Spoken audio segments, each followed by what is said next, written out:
I can't say this was the worst part of the experience, but I can say with confidence it was a close second place.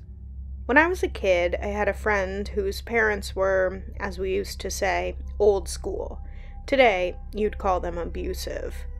One day, we were talking, and he confided something to me. Sometimes the worst part of being abused wasn't the acts themselves.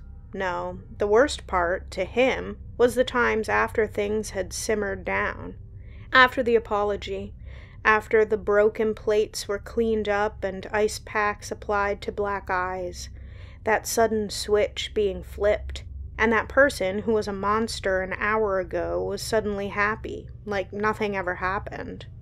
You, on the other hand, are shaken, hurt, and angry, but you don't dare share this.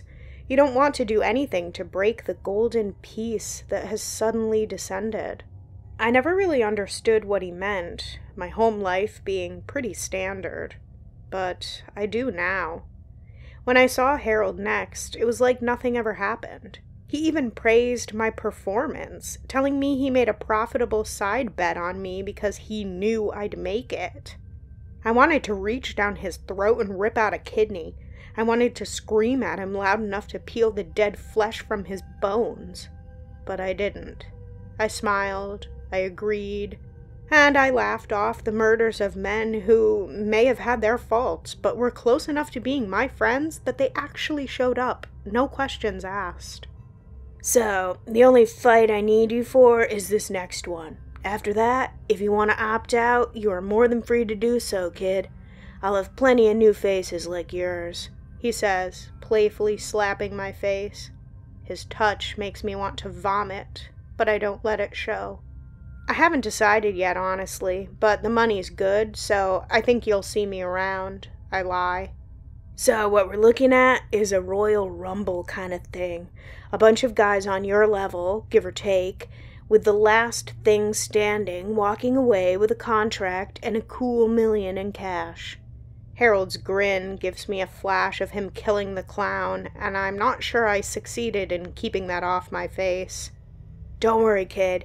You tap out when you've had enough, and we got 6 refs making sure everyone gets out in one piece. You'll be fine, he says, patting me on the shoulder. I spend a few minutes making small talk and feeling my blood pressure rise, eventually leaving his office and making my way to the nearest heavy bag. I felt the need to hit something, and my only living options were size and a mountain of tentacles and eyeballs in the vague shape of a person. I zone out working the bag. Size startles me out of my stupor. Time has slipped in quantity, enticing me to entertain the option your hourglass has run out of sand. No, I'm fine, Size, I say curtly. I don't feel like socializing with anything that isn't human at the moment. 2 fingers of a bitter drink, he says in an offended tone. I turn to Snap and yell some things that would make him give me some space when someone enters the building that catches my attention. He's around 6 feet, probably mid-30s, but he's been down a rough road in life. His face has a dozen or so nasty scars, and his nose has had plenty of experience in being broken. He's wearing a white shirt and thick old leather bomber jacket. Faded jeans end in shreds covering his large black boots. Then I see his eye, a half-assed clockwork-looking thing that, nonetheless, seems to be tracking along with his other one. As he walks, I hear a distinctive thud as his right leg hits the ground. I can't see anything weird, but it does seem to have a shape that's not quite normal. Who's that? I ask Size as the guy gives a greeting to Jim and the eyeball thing I never bothered to introduce myself to. Friend of an enemy as a friend, he says, happy I'm not giving him the cold shoulder. Thank God you cleared that one up for me, I say, straining to hear the conversation between the new guy and Harold. I'm paranoid. I don't like new faces right now, especially ones with robot bits. Size, can you hear them? I ask. Size doesn't necessarily answer. He just seems to go a bit vacant. Then starts reproducing their conversation, matching the voices of the 2 men perfectly. "What the hell do you want now? One favor I owed you, not 6, Harold says in an almost pleading tone I've never heard before. This isn't a favor. You have a personal stake in this. But R managed to find some idiot to summon him here. You remember him, right?" the man says. "And I suppose you had nothing to do with that?" Harold replies. "Who shit what bed isn't the important thing right now. What is a malignant you screwed over is here in full force," the man continues. I wave at sighs to indicate I've heard enough. What or whoever they were talking about, thankfully, has nothing to do with me. "So you can do all that, and I've still got to do a word jumble every time we talk?" I say, raising my eyebrow at sighs. He says nothing, but a grin spreads from ear to ear, revealing rows of small pointed teeth running from his mouth down his throat. Always has a surprise or two, old Sighs. For a few days I keep up appearances, training, socializing, everything I have been doing. But inside I had a bathtub full to the brim with anxiety, and I was dreading the final drop that would make it spill over. The night I went to Alex and Buster's apartment, I figure I had one more scare before my mind snapped like a dollar store screwdriver. Normal apartment building, from what Alex told me, but the landlord knew just enough to rent to a few entities now and then, keeping her bank account full with minimal effort. I'm not a man of taste. I like cheap beer, and when it comes to decor, I tend toward posters I get in cases of said cheap beer. So maybe my opinion doesn't mean much, but as far as it goes, the apartment Buster and Alex shared was like something out of an episode of Lifestyles of the Rich and Famous. No bachelor pad. This was taste beyond my ability and comprehension. I sat down on a leather couch I guessed was worth more than any car I owned, and sat in silence for a while, not exactly knowing why I was called over. Alex, obviously, broke the silence. "For your first question, yes, and let's talk no more about it. For your second, we need to go over a game plan. We don't want any more people getting hurt than absolutely necessary. Buster has called in some favors, and a lot of friends of his are going to be in the crowd for when things go down. Myself and some of the other staff will work to get the crowd somewhere safe. You, Terry, you are going to keep an eye out for any surprises, stay safe, and help where you can. And no more pursuing this David and Goliath thing you seem to have going. If it looks like Lovecraft described it after saying how it was indescribable, you are not going to do a damn thing to it. They have a lot of their meanest bastards coming in for this, and once those cameras show the bloodbath, no human is going to set foot in one of Harold's rings again. Now, I'd like to point out that I was talking to something I'd likely have just called a chupacabra if I didn't know that any first instinct I have in regards to naming comes off as ignorant. It's important to note this because I legitimately jumped at what happened next. Immaculate monologue, Alex, but maybe Terry would like to talk at some point, Buster says, sitting beside Alex. He sees me jump, and with the same deadpan stare says, "I talk when I've something to say." I mean, I kind of have to let you guys take the lead here. I just want to be as far away from this as possible as soon as I can. I've got to ask, though, why do all this for me? I say, hoping not to get any more Last Starfighter-type information. It's not for you, though running you through Trick or Treat was just wrong. A lot of us believe in starting to blend in, but we can't get there by paving the way with corpses. This plan fails, but in a decade or two we try again, without a psychopath at the helm, Alex answers. One thing though, if you see me fighting with a big Australian guy, don't worry about me wanting a fair fight, I say, hoping this situation comes up. We spent an hour making small talk before I left for the night. As much as I'm glad Size has my back, he's not the best conversationalist. The days leading up to the fight blurred together. I trained as hard as I could. I ate, I slept, but the Damocles sword hanging over me made everything unimportant. The arena was massive, the lighting professional, and the crowd easily rivaling any professional fight I've seen. The spectators roared as the 30-something fighters made their entrance, each trying to claim their share of the fans with slogans, gestures, and gimmicks. The group of athletes were nothing out of a horror movie, at least not a big-budget one. Some guys had pointed teeth, were a little tall and looming, or had an extra eye or arm, but by and large, the standard human setup was the order of the day. One standout was a 6.5-foot beast of a guy, built like a superhero with bits of what I'm guessing was a welding mask fused to his face. One arm was a massive chainsaw spewing black fumes.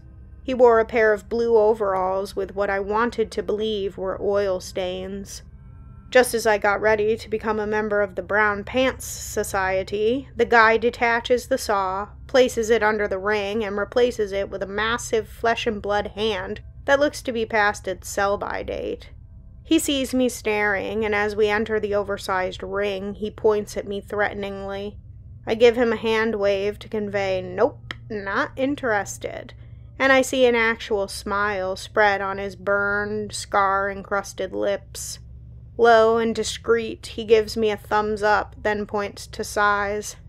"Size, I think you have a friend request," I say, nodding toward the brute. They lock eyes, Size much more willing to take on the walking brick than I am. A dozen referees make their way into the ring, one grabbing a lowered microphone. He is a massive, yellow-skinned guy, and before you get the wrong idea, I mean the guy was a screaming, eye-catching yellow and stood over 8 feet. His features, while human-ish, didn't sync up with any race I'm familiar with. Hello, fight fans of all ages, types, and species, with a special thank you going out to our first televised human audience. To go over the rules of tonight's bout, leaving the ring by any means is a disqualification. Rising above the ring more than 8 feet is a disqualification. Any loss of consciousness or ability to offend yourself is a disqualification. So is any major injury. No extended clinches or blows to a downed opponent. No ranged anything that can cause damage. No low blows, biting, clawing, gouging, or foul language. And if any of you have anything you have been keeping hidden, keep it to yourself. Any undisclosed ability use will be a disqualification, followed by a lifetime ban. Let's have a good clean fight, fellas, the ref says as he exits the ring. A massive tolling bell signals the match has started. Size and the massive guy both run at each other. Blows start flying before the rest of us really get our bearings. I'm tackled by a guy who looks like Nosferatu melted.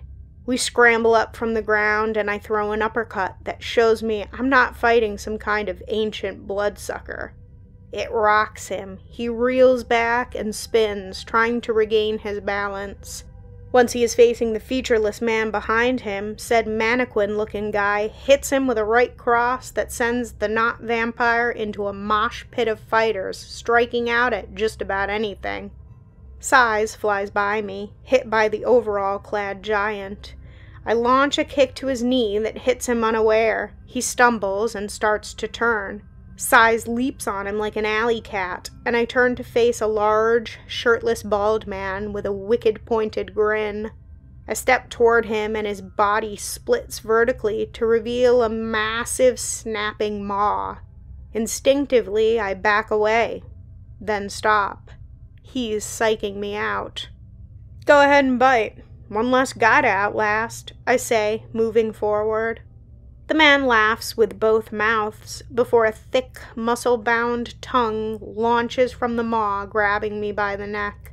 Touché, I find myself thinking as he yanks me forward, slamming my face into the canvas.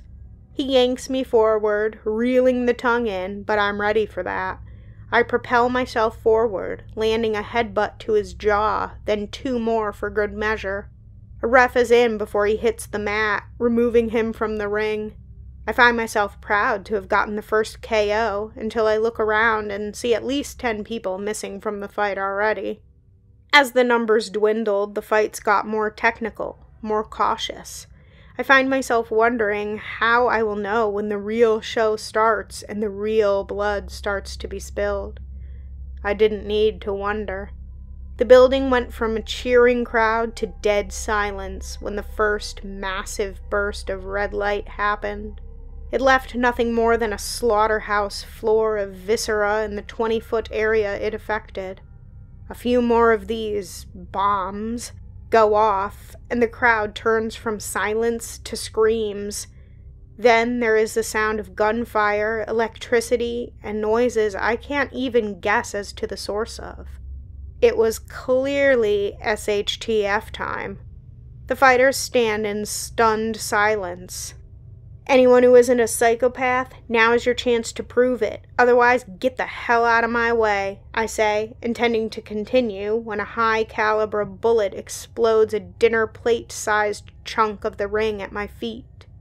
I run and take cover behind the ring for what it's worth, and the majority of the other fighters join me, Size, as always, by my side, looking confused. I'm sure you can guess the asshole's doing this. I don't have time to explain, but me and my friends saw this coming.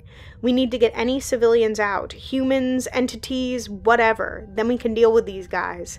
And we need the cameras to keep rolling. Big guy, if that saw works, I want you on that. You stop anyone trying to shut down the feed. Harold hasn't been honest with you guys about what's happening to my people here. If you're as pissed about that as I am, this is our chance to stop it. I say this as the massive guy retrieves his weapon. Up close, it couldn't be more real. I survey the scene around me, and it is absolute anarchy. Horrors fighting psychopaths, civilians being caught in the crossfire, screams of rage and fear ringing out as loudly as the gunshots.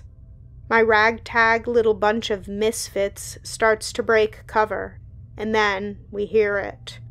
It was beautiful at first, a melodic sound like birdsong crossed finely crafted bells, a sound that you could feel lift something in the very core of your being. But as the sound went on, it became louder, discordant, sounding like the scream of a murder victim as rendered by a fax machine. And with an explosive sound, it was there. I made fun of Lovecraft a while back for describing the indescribable 9 times out of 10, so I'm going to try not to make that same mistake. You couldn't see it, barely an outline of the thing. Your vision erred on the side of caution and spared you seeing whatever it was. Just a pure black spot with no dimensions, like trying to look through a cataract. Never letting you gauge the dimensions of the thing beyond huge. But you could feel the age, the power, the pure wrongness of the thing like a physical presence. We keep running, the formless thing starting to snatch anything living it can reach. Something about seeing none of it makes the situation that much worse. We take shelter behind a thick cement pillar a few rows up, any plan that we may have had evaporating the second that thing showed up. What the hell is that? I scream to the group in general. A shadow, what scares us. We don't know much more than they are old, powerful, and want nothing good for the world, the saw-wielding entity says. I look around for Buster, and he is nowhere to be seen. And? We don't have a bunch of old, powerful things around here? I say, as a random burst of gunfire hits the pillar. You don't fight them. You run. Best we could do is slow it down, the entity replies. Nothing can be done? I say in a panic. They discorporate if they're in danger of being seen by a mass of humans with no connection to the void. It's what stops them from just consuming the world. But this place is under a handful of hexes, so it can't be noticed by anyone but who Harold and his friends want, the entity replies. How can we stop that? I say, trying to look away from the visual aberration that is consuming humans and entities at its leisure. Break enough of the building, I guess. Magic is very specific, he explains. Okay, new plan. You guys get everyone possible out. Anyone who isn't stupid enough to be fighting each other, get them out. Size and I are going to see if we can find anything useful the heroes brought in and go try and literally blow the roof off of this place. But someone find Buster. If I can't find anything, I might just need him to do it. My plan sounds weak, even to me, but it's the best I can come up with. The group scatters, dodging stray rounds as they sprint to the innocent and the injured. Size and I crawl along the floor, searching through piles of sundered heroes for anything we could use. I find a working pistol, but nothing that could take out a roof. I hear a dull crump and am thrown from my feet in a spray of shrapnel. Size picks me up and starts us running. He points toward the source of the explosion. My ears ringing, bleeding from a dozen small puncture wounds, I see the man. A thick-set stub of a man in his late 40s. He wears a military-style camouflage outfit and is firing into groups of entities with a grenade launcher. Strapped across his chest are 2 bandoliers of hand grenades. He's too distracted with his slaughter and only notices Size flying through the air toward him at the last moment. He fires off one last grenade. It sails past my head, but explodes far behind me. I intend to help Size, but I finally get to see him going no holds barred on a person. Size did not need my help.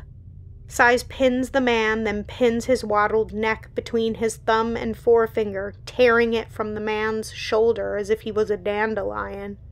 In a blur of motion, he relieves him of the grenades and hands them to me. I think briefly about taking the launcher, but decide I'm just as likely to misuse it and enroll both Size and myself into the Red Mist Society. I survey the carnage, and I can see groups being ushered from the arena, but plenty more dying in gunfights or dragged to an unknown fate by the shadow. But something else is bothering me.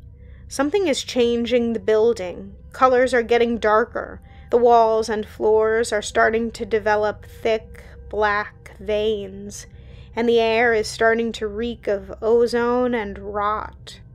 No time to think about what that may indicate. Size and I run to a stairwell. A hero and some entity that looks like an overgrown child's toy fall down the stairwell to land in a broken heap on the cold cement. Size leaps up the flights of stairs with movements that seem awkward but move him faster than should be possible. I struggle and fail to keep up. He is waiting by a metal door that is starting to corrode before our eyes. I'm panting, trying to catch enough breath for a plan that I'm sure is going to involve a lot more running. We walk onto the roof, and as the door closes, there is an eerie, dead silence, as if a war that may be bending reality isn't going on in the building. I don't take the time to savor the moment, though. I start walking to the middle of the roof, readying the grenades as I go, trying to make sure I end up with all the limbs I was born with. I hear the slide of a gun, then a deep laugh. From behind an air conditioning unit, a man rises. A massive, dark-skinned prick with face tattoos I'd hoped I would actually manage to avoid. "My day just got a little better," he says, walking forward, gun trained on me. "I hate you, I really do, but that thing down there is the perfect reason to bury the hatchet," I say, going for the pistol behind me. He sees it coming and shakes his head. "I'm prepared to die, mate. And so are all those good men down there, as long as we take out a few of these vermin doing it." He goes to say something else, and Size leaps at him.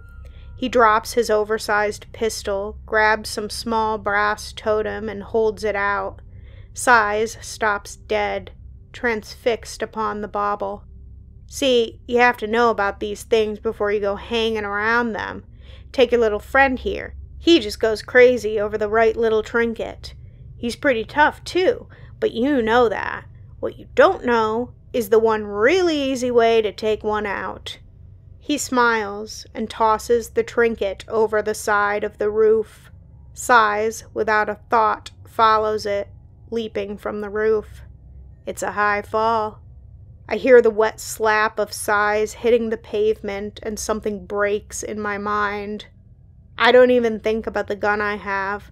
I charge him full out, hoping to take us both off of the roof. But with a brief shout, the man's tattoos suddenly start to spread as he swells slightly. He stops my charge dead with a push kick and laughs, 2 small blades extending from the tips of his boots. He unleashes a storm of kicks, low and quick. I have to dance out of the way, setting me off balance and letting him land a left cross that sends me stumbling into a satellite dish. I rip it from the roof and throw it at him. He bats it away, but is distracted enough to let me get in a few uninterrupted shots to his face, which felt like punching a bank vault and had just as much of an effect. I double over as a knee slams into my stomach, but stomp down on one of the blades.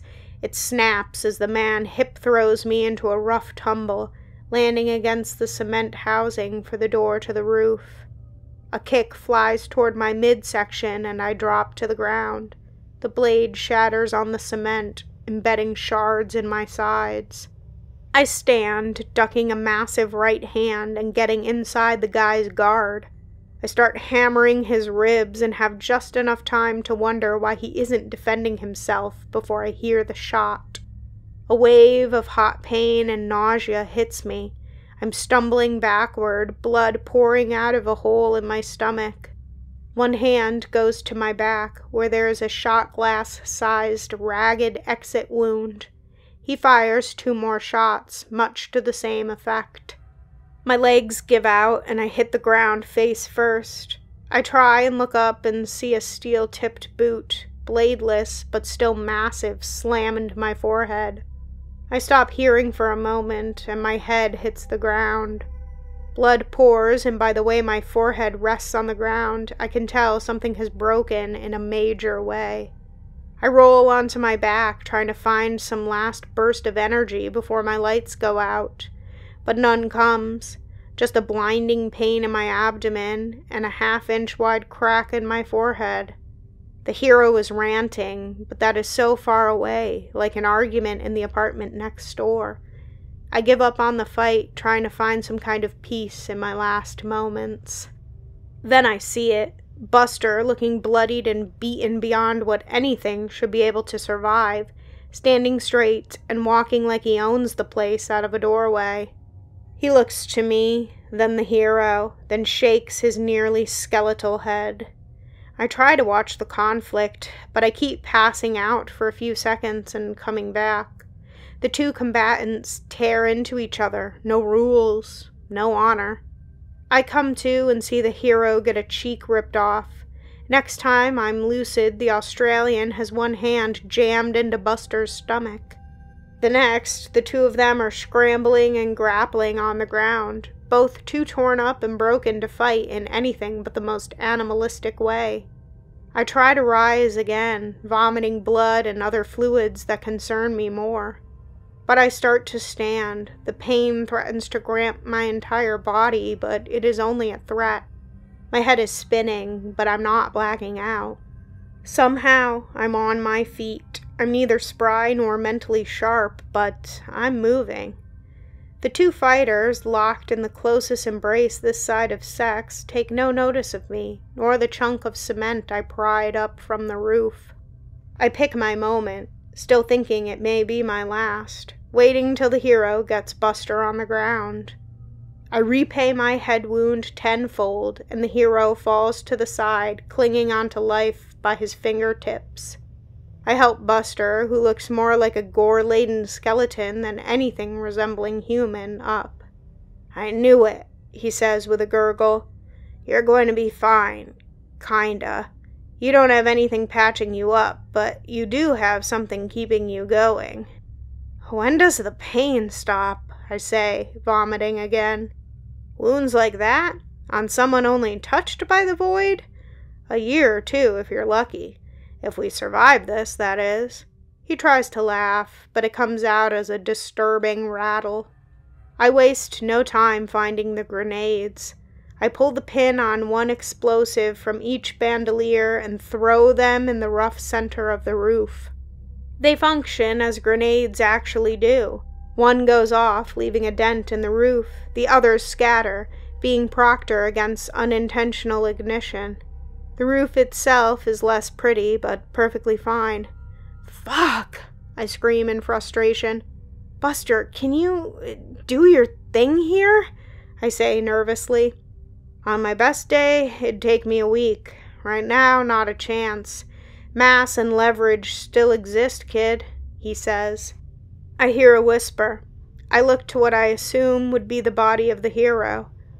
Didn't think we had a plan B, wankers? He says, producing a small black device and pressing a button. The explosions turn the roof into a falling mess of building material. A crack shears through the side, and the last thing I see before I lose consciousness is the massive form of the shadow dissipating. When I woke up, I was at Harold's office at Jim's, in a hospital-style bed.